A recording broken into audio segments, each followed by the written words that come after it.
T20 world கப்ல ஜிம்பாப்வேவை Australia தோக்கடிச்சதே கிடையாது. ஒரே ஒரு டைம் தான் ஆடி இருக்காங்க. 2007 கிட்டத்தட்ட 19 வருஷம் கழிச்சு ஜிம்பாப்வே ஆஸ்திரேலியா நேருக்கு நேர் சந்திக்க இருக்காங்க. இப்போ இருக்க ஜிம்பாப்வே இருக்க ஃபார்முக்கு நான் இங்கே ஒரு ப்ரெடிக்ஷன் வைக்கிறேன். ஜிம்பாப்வே திரும்பவும் ஒரு கங்காரி பறி போடுறதுக்கான வாய்ப்பு இருக்கு. பிளெஸிங் முசர்பானி மனசு வச்சா நடக்கும். ரிச்சர்ட் இங்கர்வா, பிராட் ஓவன்ஸ் மனசு வச்சா நடக்கும். போன மேட்ச் போட்ட அதே பவுன்சர்ஸ், ஆஸ்திரேலியன்ஸ் பவுன்சர்ஸ் நல்லா ஆடுவாங்க. பட் உங்களுக்கு ஒரு சான்ஸ் இருக்கு. ஆஸ்திரேலியா வந்து அவங்களோட ஓப்பனிங்க கலட்டிட்டீங்கன்னா ஆஸ்திரேலியால ஓப்பனிங் 7-for-2 நின்னுச்சுன்னா ஆஸ்திரேலியா கொஞ்சம் ஸ்ட்ரகிள் ஆகும். Unless or until axle Kantara மாதிரி அவர் வந்து திடீர்னு எந்திரிச்சு வந்துட்டாருன்னா மேட்ச் மாறும். அவர் எந்திரிக்கல 7-for-2னா ஆஸ்திரேலியாவை பண்டில் பண்ணலாம். Zimbabwe is known for killing Giants. ஆஸ்திரேலியாவை இதுக்கு முன்னாடி 1983 தோக்கடிச்சிருக்காங்க.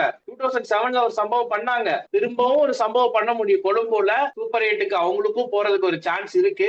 எக்ஸ்பீரியன்ஸ் இருக்கு. சிக்கந்தர் ராசா இருக்காரு. பிரெண்டன் டெய்லர் ஆல்ரெடி ஆஸ்திரேலியாவை டிஃபீட் பண்ண ஒரு பிளேயர் உங்க டீம்ல இருக்காரு. இதெல்லாம் வச்சுட்டு டஃப் ஃபைட் கொடுப்பாங்க அப்படின்னு நான் எக்ஸ்பெக்ட் பண்றேன்.